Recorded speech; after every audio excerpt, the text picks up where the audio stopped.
Thank you for the introduction. Good afternoon, everyone. It's very nice to see such a great turnout for today's event. As Giorgio mentioned, I work for Digital Forensic Research Lab. It's an Atlantic Council program that uses open source and digital forensic research to analyze this information on social media and track military developments all around the world. Today, I will discuss the question of our generation. Is social media good for democracy? And as the emoji indicates, I don't really know. So, however, what communications and behavioral researchers have established is that social media has its flaws buried deep in its design that can and have been exploited by hostile powers in an attempt to change the hearts and minds of our own citizens in our own societies. Considering the relevant impunity these hostile actors have been granted, it is likely that these activities will repeat themselves in the future. So let's start unpacking the design flaws in social media by looking at how news stories are presented online. So here we see two news stories. One is from a well-known media outlet, the Daily Beast, and the other one is from US Special News. Now, what we see here is that our eye immediately goes to the headline, the image, and the lead right here. The content in gray is something that our brains are encouraged to not really pay attention, which is the source of the article, very often the most important factor in determining whether or not a piece of news is real or fake, the handle, and the timestamp. The same thing happens on Facebook. We see the headline in bold, the lead under, and the source of the news story in gray. I don't think if people at the back can even see it, because that's what social media tells us is the significance of it. It's not really that important. What that encourages us to do is it exploits our behavioral flaw, which is that we attribute the trust of a person who shares the story to the news site that they are sharing. So if I trust Giorgio, for example, I will trust the news that he shares with me on Facebook or Twitter, and if I don't trust, I don't know, Vladimir Putin, I will not trust the news stories that he shares on Facebook. So social media, by designing the interface in such a way, exploits the behavioral, the cognitive bias that we have, and doesn't encourage us to critically examine the source of a news content. You might argue that people will take a look at the story and read it and realize that it's not properly sourced, it lacks any factual basis, and isn't really real. However, researchers found that 60% of us do not read the articles that we share before we share them. And this is just the tip of an iceberg. Recently, we have ran a social media experiment where we try to understand how social media networks encourage us to create our own echo chambers. So what we did for this experiment was we created 2 fake profiles on Facebook and 2 fake profiles on Twitter. What we did then was follow one hyper-liberal and one hyper-conservative news outlet on Facebook. And for the hyper-liberal one, we chose to follow Occupy Democrats. And what happened immediately afterwards, Facebook suggested that we like a bunch of other hyper-liberal websites, because for Facebook, this was a way to ensure that we stay engaged on the platform for as long as possible so that they could serve us as many ads as they possibly can. What happened was that we followed over 50 news outlets on Facebook, all of which had a very strong liberal bias. And in the end, we ended up with a news feed that was full of extremely biased information. We did the same with the hyper-conservative feed. And we found that after following Breitbart News, we ended up with this echo chamber of incredibly conservative news sites who have polluted our news feed with very biased stories and biased content. So what we did the same thing with Twitter as well. I didn't include the slides for the sake of keeping up with the time. but the Twitter findings were almost identical. Now, this in itself is already problematic, but the situation is exacerbated further when we try to understand how pro-Kremlin disinformation networks work. So interestingly, pro-Kremlin disinformation networks work in a very similar way to how fringe news sites work. They have a network of websites that pick up one another's content and have a significant overlap of audience, which means that if a person follows one pro-Kremlin news site on Facebook, because of an audience overlap, it is highly likely that they will be offered to like other news outlets that similarly spread disinformation.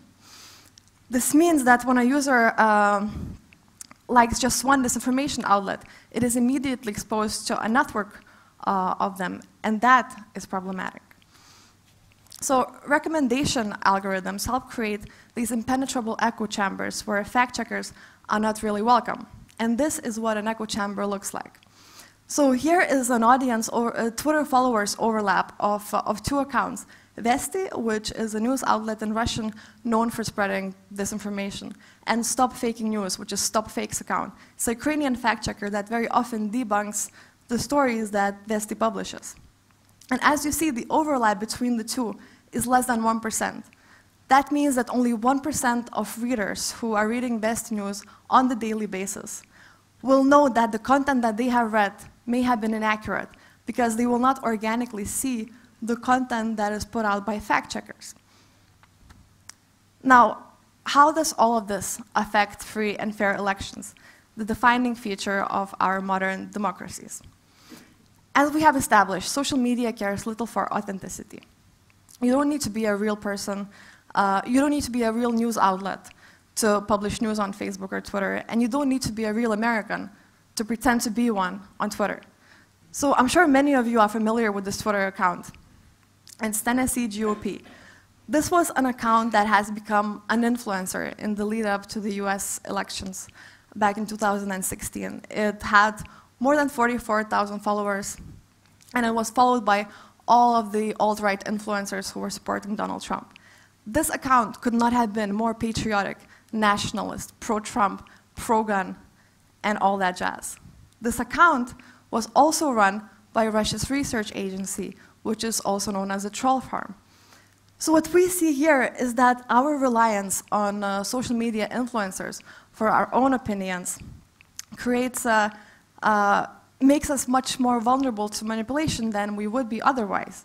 And this trend is very likely to continue.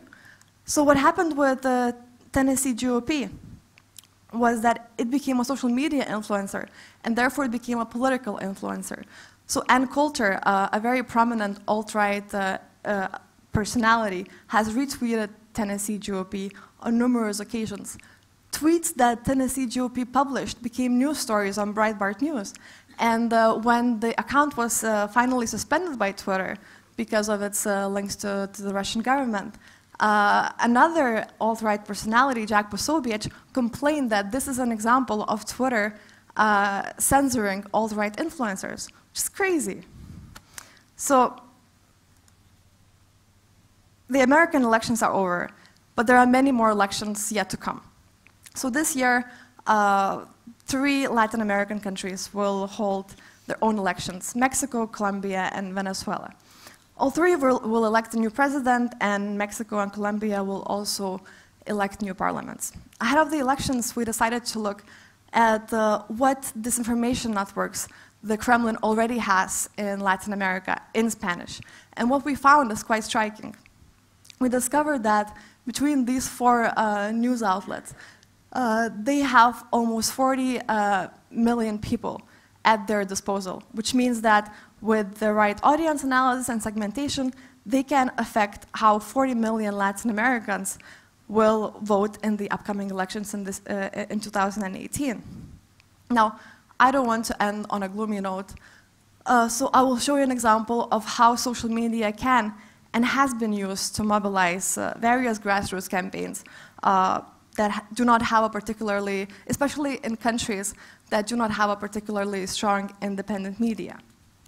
So this example here is #BanArab campaign. As you know, back in December, Iran saw a wave of protests that were not covered fairly by the media. So what a lot of Iranians did, they took it to social media to make sure that the Americans and the Trump administration, which was their target audience, understood that what the Iranian media was saying was not actually correct. And they have directly tweeted at real Donald Trump saying ban Arab because they are ignoring their own people and laughing at their outreach. They have managed to reach almost 12 million people and generated 27 million impressions. So this shows that social media is good for organized grassroots campaigns in countries that do not have fair and free media. And it's their way of lobbying for their own rights with a foreign government very much directly. This campaign has managed to spark a debate about the US sanctions on Iran's state broadcaster and a broader debate on Iran's internal issues as well. So I will conclude here. I wanted to leave you with a thought that has been with me since I started preparing for this presentation. So 98% of Facebook's revenue comes from advertising. 85% of Twitter's revenue comes from advertising. This means that the social networks, as we know them, are not just social networks. From the shareholders' point of view, these are advertising platforms. So the question that we should be asking is not, is social media good for democracy? It should be, can an advertising platform be good for democracy? Personally, I'm not convinced that it can, because in advertising, it's the best ad, not the best idea or the best concept that wins. But I would like to challenge Nick to prove me wrong. Thank you very much for your attention.